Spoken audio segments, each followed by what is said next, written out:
Soma dusome Bibiliya twunguke byinshi ni buri munsi ku Kibabi TV, aho tuzajya dusoma igice cyo muri Bibiliya.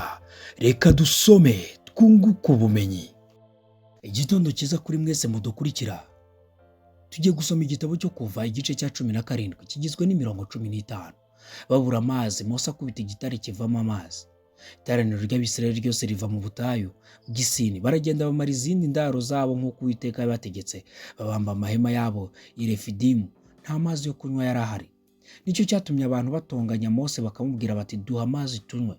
Mose arababaza ati, murantonganiriza iki? Kuki mugerageza Uwiteka? Abantu bagirirayo inyota, bitotombera Mose bati, niki cyatumye dukurira muri Egiputa kugira ngo twicishanye inyota n'abana bacu n'amatungo yacu?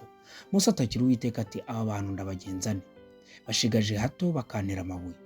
Uwiteka abwira Mose ati, nyura imbere y'abantu ujyane bamwe mu bakuru b'Abisirayeli, witwaze inkoni wakubitishije rwa ruzi, ugende.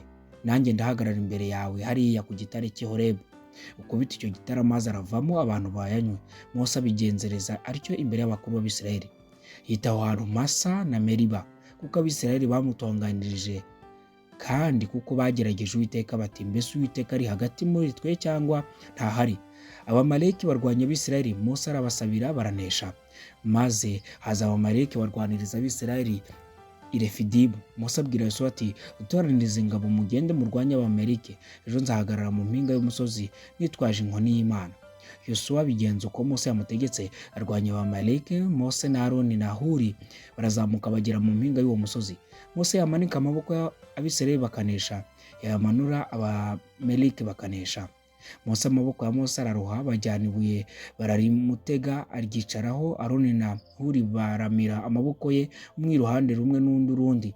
Amaboko ye arakomera ageza ku izuba rirarenga. Yosuwa atsindisha Abamaleki n'abantu babo inkota.